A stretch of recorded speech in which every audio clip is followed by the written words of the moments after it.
முதலாவது வார்த்தை மன்னிப்பின் வார்த்தை, இரண்டாவது வார்த்தை ரட்சிப்பின் வார்த்தை. மன்னிப்பு கிடைக்குமாயின் ரட்சிப்பு கிடைக்கும், ஷுவர். இது பார்க்கிறோம். லூக்கா 23:43. இயேசு அவனை நோக்கி, இன்றைக்கு நீ என்னுடைய கூட எங்கே இருப்பாய்? பரதீசில் இருப்பாய். அல்லேலூயா. இந்த பரதீசை வேதத்திலே 3 இடங்களிலே பார்க்கிறோம். முதலாவதாக இந்த கல்வனுக்கு கிடைத்த ஒரு பரதீசு. இரண்டாவதாக பவுல் அப்போஸ்தலன் 3ஆம் வானம் வரைக்கும் எடுத்துக் கொள்ளப்பட்டார். 1ஆம் வானம், 2ஆம் வானம், 3ஆம் வானம் பரதீசு. முதலாம் வானம் சொல்றாங்க இந்த காக்கா பூமி பறக்கிற வானம், எனக்கு தெரியாது. 2ஆம் வானம் இந்த பிள்ளைன்னு இதெல்லாம் போயிட்டு இருக்கல, பிள்ளைன்னு அது எரிக்கப்பட. 3ஆம் வானம் மேல அங்க போறது எல்லாரும் கஷ்டம். அங்க போறதா தேவனுடைய ரத்தத்தால் மீட்கப்பட்டவர்களாக, கழுவப்பட்டவர்களாக, மன்னிப்பின் சுபாவம் உள்ளவர்களாக, ஞானம் உள்ளவர்களாக இருக்க முன்னாடி போவார். அங்க போறாங்க. அப்ப இங்க பாருங்க, சின்ன ஒரு ஜெபம் பண்றாங்க. ஒரு கல்லை, அந்த கல்லம் நல்லா நல்லா டிக்ஸ்டார ஞானத்தில் உள்ள நம்ம நினைச்சுக்கலாம் பொருளாத மனுஷன் அவன் ஆண்டோட கேள்விப்பட்டிருக்கிறாங்க. பர்தாமேசியா இவரை பிடிச்சா போயிடலாம், பின்னாலே ஓடி போயிடலாம். பாருங்க அவன் எவ்வளவு கல்லனா இருந்தாலும் பாருங்க அவன் ஞானம் எப்படி இருந்துச்சு பாருங்க, நல்லா வேலை செஞ்சு. இவரை பிடிச்சா இவரோட தொத்திக்கிட்டு போயிடலாம். சரியா? அப்ப முதலாவது இந்த கல்லனுக்கு கிடைத்த பிரதேசு, இரண்டாவது அப்போஸ்தலன் ஆகிய பவுலுக்கு கிடைத்த பரதீசு, மூன்றாவது வெளிப்படுத்தின விசேஷத்தில் இருக்கிறது ஜெயம் கொள்கிறவனுக்கு கிடைக்கும் இடம் பரதீசு. பாருங்க, சும்மா போகல. அப்ப இந்த கல்லனை பார்க்கிறோம், ஜெயம் கொண்டவனாக இருந்தான். கர்த்தரால் முற்றுமுழுதாக கழுவிப்பட்டு சுத்திகரிக்கப்பட்ட மக்களாக இருந்தான். தான் பாவி என்று ஒத்துகிற ஒரு மனுஷனாக இருந்தான். அவன் கர்த்தரால் மீட்கப்பட்டான், அங்கே போயிட்டான். ஜெயம் கொள்கிற எவனோ பரதீசிலே இருக்க ஜீவ விருட்சத்தின் கனியை புசிக்கப்படுவேன். அல்லேலூயா. ஆதியாகமத்துல கனியை புசி செத்தார்கள் பாவத்தியமா. இந்த கனியை செத்தா நீ ஜீவ, நீ புசிப்ப, நீ பயப்படாத, நீ வா. பாவம் வந்ததுதான் சின்ன ஒரு கனியால பாவம் வந்துச்சு. நாம இவ்வளவு கஷ்டப்பட தேவையில்லை. ராஜா மாதிரி இருந்தோம். தேவனுடைய வார்த்தை மீறினான். ஆண்டவர் சொன்னான், எல்லாம் செய்யப்பா, எல்லாம் வேண்டியது இருக்கு, ஆனா அதுல மாத்திரம் கைய வச்சான். வச்சான் செத்த. உனக்கு மீட்பும் கிடையாது, பரதீசும் கிடையாது, ஒண்ணும் கிடையாது. இப்ப இந்த அம்மா பார்த்தாங்க, அதையே தான் சில பெண்களுக்கு அப்படி தான் வேண்டாம், அதுல தான் கட்டணும். அந்த மனுஷன் வேண்டாம், பலன் தானே. யோசனை சாப்பிட்டவங்க பழம் ஆலப்பழம் தானே உரிச்சிட்டு தான் என்னங்க, பழம் தானே தெரிஞ்சாங்க. எவ்வளோ அழகா இருக்கு, ஸ்பெஷலா இருக்கு. வாயை வச்சு பார்ப்போம், ஒன்றை நைஸா போயிடுச்சு. மனுஷனுக்கு தெரியாம போச்சு, விளங்கிச்சுக்கிறாங்க. எடுத்து லவக்குன்னு அடிச்சு பார்த்து பேசுறீங்க. அம்மா ஓடி வந்து போச்சு. இந்த மனுஷன் அடே எங்க இருந்து கேட்டானாங்க, கேட்டானா இது வித்தியாசமா இருக்குது, அங்க போய் கையை வச்சா கேட்டானா, கேட்டானாங்க, கேட்கவே இல்லை. ரெண்டாட்டி கொடுத்து விஷத்தை கொடுத்தாலும் ஜாலியும் தான் பக்குன்னு அடிச்சு செத்து போய் இழுத்துட்டு போடுவோம். இந்த விஷத்தை கொடுத்து பேசாலும் அது பாரப்பா என்னத்தை கொண்டு வந்து கொடுக்குறாங்க. நீங்க நம்ம பார்க்கணுங்க. அது ஒரு கேள்வி கேட்கல. 2 பேரும் பாவத்தில் இருக்கிற பரதீசு தோட்டத்தை விட்டு இறக்கப்பட்டான். இங்க ஜெயம் கொள்ளுவர்களுக்கு பரதீசு. ஏசாயா 35:10 வாசிங்க, டக்குனு வாசிங்க. ஏசாயா 35:10 வாசிங்க. எங்களோட சேர்ச்சில வாசிக்க சொன்னா 10 பேர் எழுந்திருவான். அங்க கண்ட்ரோல் பண்ணி எனக்கு பிரச்சனை. அப்படியே உட்கார ஒரே நேரத்தில் வாசிக்கிறோம், 10 பேர் எழுந்துவாங்க. கொஞ்சம் நல்ல வாசிங்க, நல்லா கேளுங்க. கர்த்தரால் மீட்கப்பட்டவர்கள் திரும்பி, பாவத்தை விட்டு திரும்பி, கர்த்தரால் மீட்கப்பட்டவர்கள் பாவத்தை பாராமல் இயேசு ரத்தம் திரும்பி வாசிங்க. ஆனந்த கழிப்பு காண்பீங்கன்னா எவ்வளவு சந்தோஷம். பாவத்தை விட்டு பாருங்க, எப்படி சந்தோஷம் பாருங்க. நீங்க குடிக்கிற மருந்துகளை கொஞ்சம் விட்டு பாருங்க, என்ன மருந்து, பெரிய மருந்து ஒன்று இருக்கு. என்னங்க, இன்னைக்கு சாப்பாடு இல்லாம இருக்கலாங்க, மருந்து இல்லாம ஒவ்வொரு பொட்டணம் வச்சுக்கிட்டு இருக்காங்க எல்லாம். பொட்டணம் சாப்பாடு இல்லாம இருந்தோம்னா 4 நாள் மருந்த போடாம இருந்தாலும் அவன் சோழி முடிஞ்சு. அல்லேலூயா. சாப்பாடு இல்லாம இருந்தெல்லாம் மருந்து இல்லாம இருக்க பாவங்க. பாவம் தாண்டவமா, ஆரிய கூட்டாளிகளால் தாண்டவ போன. நாங்க நாளிலே கவனமா இருந்தீங்க. யாரு என்னத்துக்கு வந்துச்சு? பரதீசின் அனுபவத்தை ருசி பார்க்காம இருக்கு. வேதத்தின் மகத்துவத்தை வாசிக்கிறேன் ஆலயத்துக்கு வாரேன் வருட கணக்கில் வாரேங்க. எல்லாமே கிடைச்சிச்சு எங்களுக்கு. என்ன லாபம்? ஒன்றும் இல்லைங்களே. ஏதோ ஒரு பாதம் உங்களை காட்டிக் கொண்டே இருக்கிறது. நீங்கள் இயேசுவினுடைய சேர்ந்து மீட்கப்படாமல் இருக்கிறீர்கள். கர்த்தரால் மீட்கப்பட்டவர்கள் திரும்பி ஆனந்த களிப்புடன் சீயோனுக்கு வருவார்கள். அல்லேலூயா. என்ன வருவார்கள்? வாசிங்க.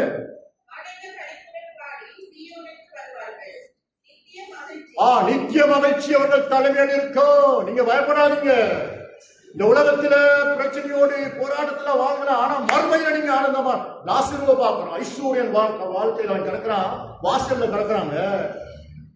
ராஜா அதுலதான் போறாரு, வாராரு, தான் வாசல்ல கொண்டு போட்டாரு. ஐயா பார்க்கல, அம்மா ஐயா தண்ணி சாப்பாடு, 2 பேரும் சொல்லிட்டு போயிட்டாப்பா. 2 பேரும் போயிட்டான். போக வேண்டியது ஒரு நாள்ல. ராஜா எங்க போய் உட்கார்ந்துருக்காரு? பரதீசியா. அரை பாவி போய் லாசரு குறைக்கு உட்காருக்கு. லாசரு ஆபதம் முடியும். எப்போ பிச்சைக்காரரு இப்படி இருந்திருக்காங்க ராஜாவுக்கு.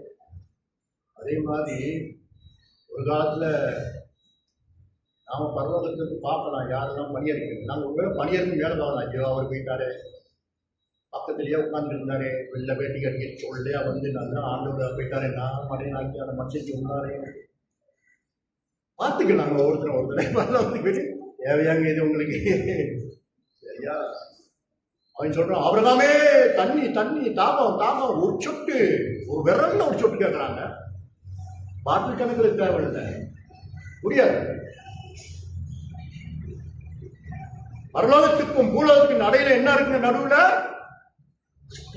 பிளப்பு. ஒண்ணு செய்யாது. என்கிட்ட கடவுளுக்கு தெரியும். என் கையில கீழே போட்டு தாவிடணும் பையன் அதாவது நம்ம ஆளுங்க பிளப்பு போட்டு ஒன்றும் செய்யாது. சரியா? அப்ப ஆத்ம தாகம், நான் வேற என் வாயில வந்துச்சு ஆவியான சொல்றேன். ஆத்ம தாகம் வந்துச்சு யாருக்கு? ராஜாவுக்கு. எங்க செத்து போயிட்டு நரகத்துல இருக்கிற நல்ல மனுஷன் என்னங்க நரகத்துல சரி ஆத்ம தாகம் வந்துருச்சு பாருங்க.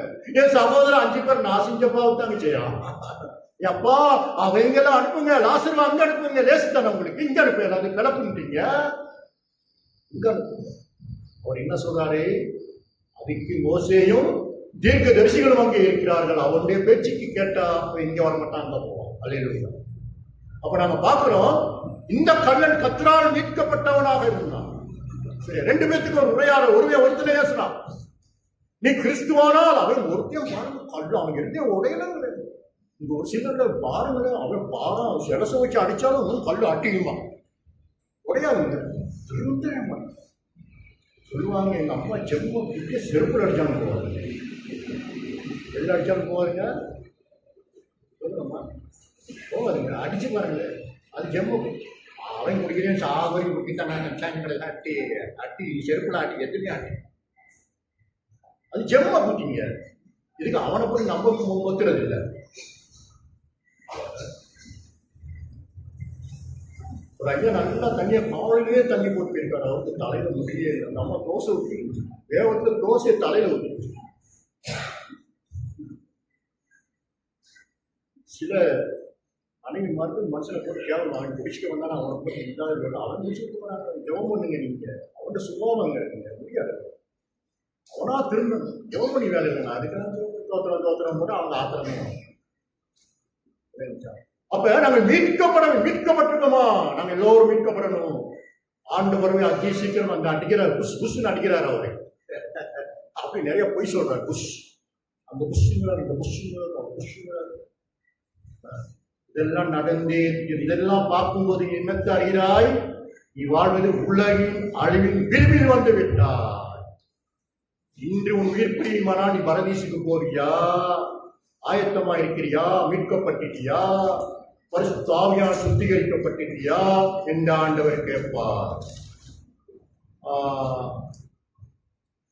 28ஆம் வசனத்தில் அவர் சொல்றாரு, அல்ல சொல்றான், ஆண்டவரே உமக்கு ஒரு பரதீசு இருக்க நான் விசுவாசிக்கின்றேன். நீ பரதீசில் வரும்போது தான் சொல்றாங்க, இப்பே கூட்டிட்டு போக சொன்னா நான் உடனே கூட்டிட்டு போங்க.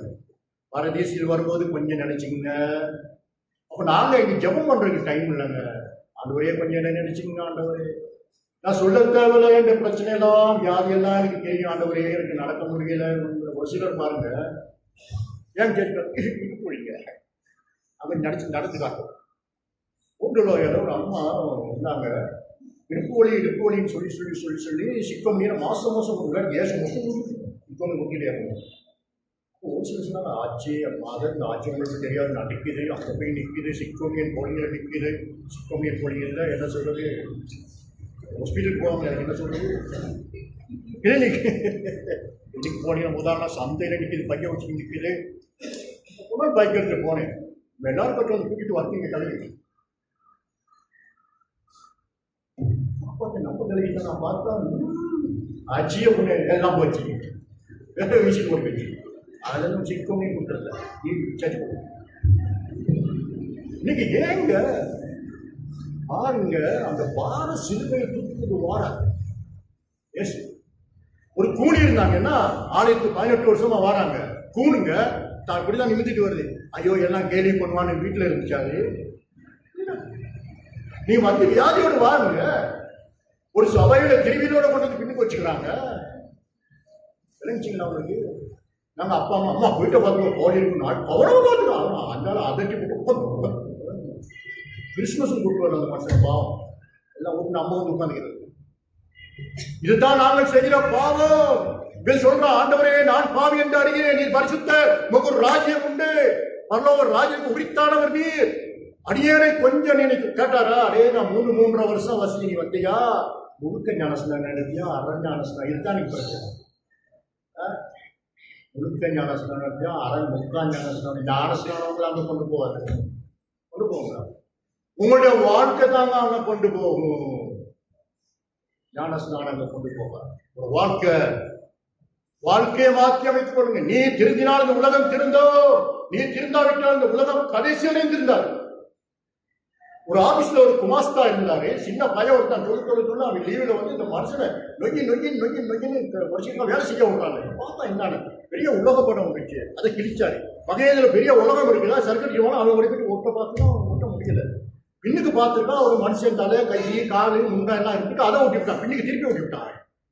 திருப்பி ஓட்டிவிட்டு அப்பா கிட்ட கொண்டு கொடுத்தா அங்க அதை ஓட்டினா இங்க சரியா வந்துருச்சு. இந்த உலகம் தானே, நீ திருந்தினால் உலகம் தன்னாலே திருந்து. மனுஷன் திருந்த வேண்டும். அவன் திருந்து நாங்க கடைசி சந்தர்ப்பத்தில் வீணாக்கிக்கல, பிரயோஜனமா மாட்டோம். ஒருத்தன் கேட்கிறான், ஆண்டவரே நீர் கிறிஸ்துவானால் இறங்கி வா, நீ வீராப்பு பண்ணினீரே, நீர் கிறிஸ்துவானால் இறங்கி வா, என்னை இறக்குங்கிறான்.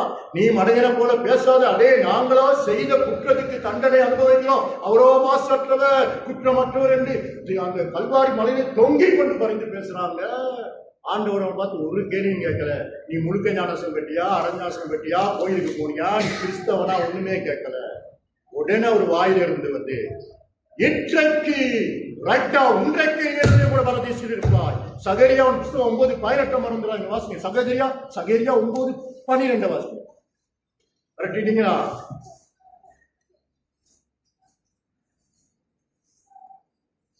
சகரியா 9:12 என்ன சொல்லுது?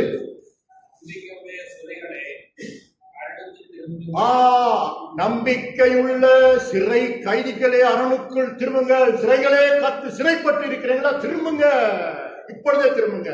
இனி டைம் கிடையாது. தேவன் ஆசீர்வதிப்பதற்கு அந்த பெரிய வெளியே உங்களுக்காக கொடுத்திருக்கின்றார். நீங்கள் வரவில்லை, ஆவியானவர் ஊந்துதலால் கொண்டு வந்து இருக்க வச்சிருக்காரு. இந்த நாளிலே உங்களுடைய பாவங்கள் போக போகிறது. உங்களுடைய வியாதிகள் நீங்க சாட்சி சொல்வீங்க. அடுத்த ஞாயிற்றுக்கிழமை ஆண்டவர் இந்த நாளிலே விடுதலை கொடுத்தார் என்று அந்த நம்பிக்கையோடு இருப்பீர்கள் என்று சொன்னால் இந்த வழிபாடு முடிந்த பிறகு ஆண்டவர் உங்களுக்கு உதவி செய்வார், இப்போதே செய்வார். அப்ப சொல்ல நம்பிக்கையுடைய சிலைகளை அரணுக்குள் திரும்புங்கள். வாசிங்க. அல்லேலூயா. ரெட்டிப்பான நன்மை. அரணுக்குள் திரும்பு. அரணுக்குள் எப்படி திரும்புவது, அரணுக்குள் எப்படி நுழைவது, போவது, ட்ரை பண்ணு, பிரயாசனம் பண்ணு. திரும்பு. என்ன தருவேன்?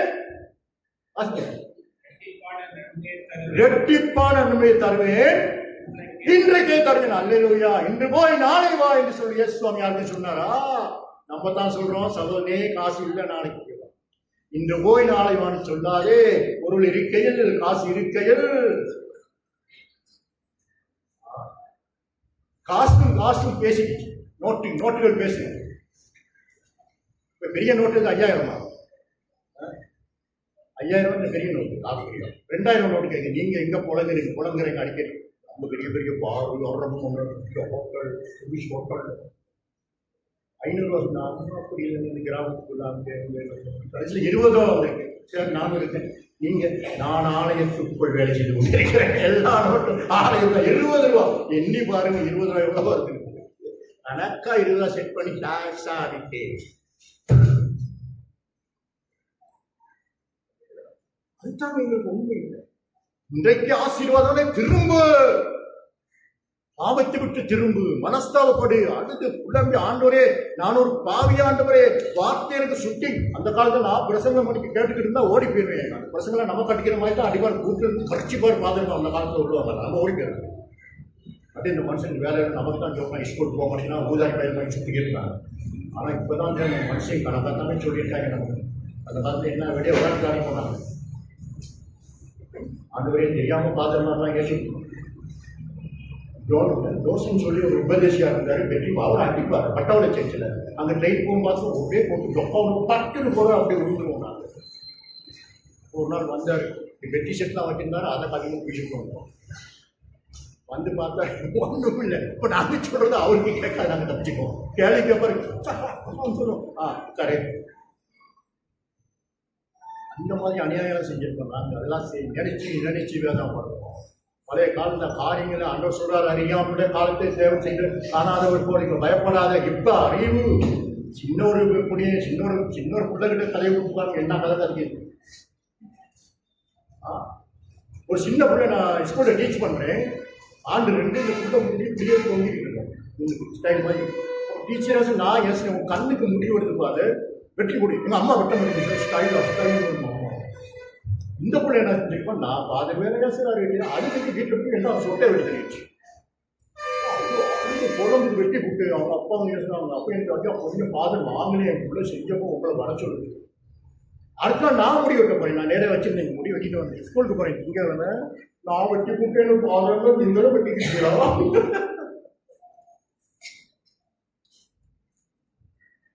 நாம போய் முடி வெட்டுவோம்னா வெட்டாது. அதுக்கு தெரியும் அறியாம 2 பிள்ளை பைசு பாவம். இந்த டீச்சர் வேலை கூட அது வெட்டி போச்சு. எனவே அறியாமலுள்ள காலங்களை தேவன் காணாவது போர் இருக்கிறார். இப்பொழுதோ உலகமெங்கோட மக்கள் மனம் திரும்பி டைம் கிடையாது. அப்ப அரணுக்கள் திரும்புங்கள், இப்பொழுதே தருவேன், இன்றைக்கே தருவேன். யோசுவா 5ஆம் அதிகாரம் 3-5 வாசிங்க. நான் வாசிக்கிறேன். யோசுவா 3:5. யோசுவா ஜனங்களை நோக்கி உங்களை பரிசுத்தப்படுத்திக் கொள்ளுங்கள். அல்லேலூயா. உங்களுக்கு விடுதலை வேணும்னு சொன்னால் இப்பொழுது பரிசுத்தப்படுத்திக் கொள்ளுங்கள், நாளைக்கு விடுதலையை காண்பீர்கள் சொல்றான் பாருங்க. யோசுவா ஜனங்களை நோக்கி உங்களை பரிசுத்தப்படுத்திக் கொள்ளுங்கள், நாளைக்கு கர்த்தர் உங்கள் நடுவில் அற்புதங்களை செய்வார். நாளைக்கல்ல இப்பொழுதே மனம் திரும்புங்கள், பரிசுத்தப்படுத்திக் கொள்ளுங்கள். ஆண்டவர் சகரியா சொன்ன வாக்கு தத்துவம் நாளிலே இந்த ஆலயத்திலே நிறைவேறப் போகிறது. கிறிஸ்துவின் பிள்ளைகள் கிறிஸ்துநாதர் ஆலயத்திலே காண்பதிலே நான் சந்தோஷப்படுறேன். நான் உங்களுடைய முகாமை உருவானவருக்கு நன்றி. நான் போறது வேற ஒரு இடம். நேற்று லொக்கேட் சேஞ்ச் மருதானியில் பேசிட்டு இங்கே வந்தேன். நான் நினைக்கிறேன் இந்த கண்டியில் நான் பேச கிடையா கொலேஜில் படிக்கிற காலத்தில் இங்கே வந்திருக்கிறேன். நான் என்ன விடுக்கிறேன். அநேகர் புதிய முகம் இல்லை. நம்ம சகோதரிமாரெலாம் கப்பல் இங்கே வந்துடலாம். எனக்கு பெரிய சந்தோஷம். உண்மையிலே நான் உங்களுடைய குருவானவருக்கு நன்றி செலுத்துறேன். ஆஸ்டிகன் என்ன அதே மாதிரி ஓம்சுமார்களுக்கு நன்றி செலுத்துறேன். என்ன அழைச்சிங்க பாருங்க. நீங்க நான் நினைக்கிறேங்க கண்டியில வந்து நாளில் பிரசங்கம் பண்ண கனவுல கூட நினைக்கிறேன். அந்த எங்கெல்லாம் வர சொல்லியிருந்தாங்கன்னு ஆனா சொல்லல. ஒரு இடத்துக்கு நான் வருவேன். ஆண்டோடைய அனாதி திட்டம் நீ கண்டிலே போய் பேசி பிரசங்கம் பண்ண வேண்டும். எங்க போயிட்டு பிரசங்கம் பண்ணுவது நாங்கள் ஆயத்தம். நாங்கள் நேற்று வரக்குள்ள 11:30 மணிங்க பதையில நாளைக்கு தோணுச்சு. எல்லா காரியங்களும் ஆயத்தம் பண்ணி கொடுத்திருந்தாங்க. கடவுள் உங்களையும் சபை மக்களையும் போதகரையும் அவருடைய குடும்பங்களையும் கர்த்தர் நிச்சயமாக ஆசீர்வதிப்பார். யோசுவா ஜனங்களை நோக்கி இன்னைக்கு உங்களை பரிசுப்படுத்திக் கொள்ளுங்கள், கர்த்தர் நாளைக்கு அடையாள அற்புதங்களை செய்வார். எனவே இந்த நாளிலே நாங்கள் மனம் மாறுவோம், பாவத்தை அறிக்கை செய்வோம், எங்களை பரிசுத்தப்படுத்திக் கொள்வோம். தேவன் பரதீசின் கதவுகளை எங்களுக்காக திறந்து வைத்திருப்பார். ஒருவன் தட்டுவானால் தட்டும் பொழுது கதவு திறக்கப்படும். கதவு போற வீட்டுக்காரர் ஒருவர் இருக்காரு, கதவு அடைச்சிக்கிட்டு கதவு திறக்கப்படுவாங்க. தட்டணுங்க, சத்தம் போடு, கூப்பிடு. அப்பதான் உள்ளுக்கு இருந்து வருவான். நீ கூப்பிடு, என்னை நோக்கி கூப்பிடு. அன்னைக்கு இஸ்ரவேல் மக்கள் அடிமைத்தனத்தில் இருந்து பஸ்கா தினத்துக்கு முன்பதாக கதறுகிறார்கள். எனவே தேவன் மோசேயை கூப்பிட்டார். மோசே, ஆலோட்டிகளின் மூலமாக மக்கள் அடிக்கப்படும் சத்தம் அவருடைய கூக்குரல் காதில் வந்து எட்டியது. இப்போ அவர்கள் விடுதலை கொடு. முதலாவது நேற்று 3 பஸ்கா. முதலாவது இஸ்ரவேலினுடைய பஸ்கா, முதலாவது பஸ்கா. இரண்டாவது இயேசு பரத்துக்கு போருக்கு முன்னாம செஞ்ச கடைசி பஸ்கா. பஸ்காவை திருவிருந்தாக மாற்றினார். அல்லேலூயா. சபைகளிலே அதன் மூலமாகத்தான் கிண்ணம திருவிருந்து கொடுத்தது. பஸ்காவை திருவிருந்தாக மாற்றிய நாள் பெரியவையான அந்த திருவிருந்தை சரியான விதத்தில் நாங்கள் எடுக்கும் போது கடவுள் எங்களை ஆசீர்வதித்து வழிநடத்த வல்லவராக. எனவே பரதீசின் அனுபவத்தை நாங்கள் காண வேண்டும். குடும்பமாக சபையாக போய் பட்டணத்தில் சேருவோம். ஆனால் நாங்கள் எங்களை மாற்றிக்கொள்ள வேண்டும். கடவுள் தான் என்னை உங்களை ஆசீர்வதிப்பாராக.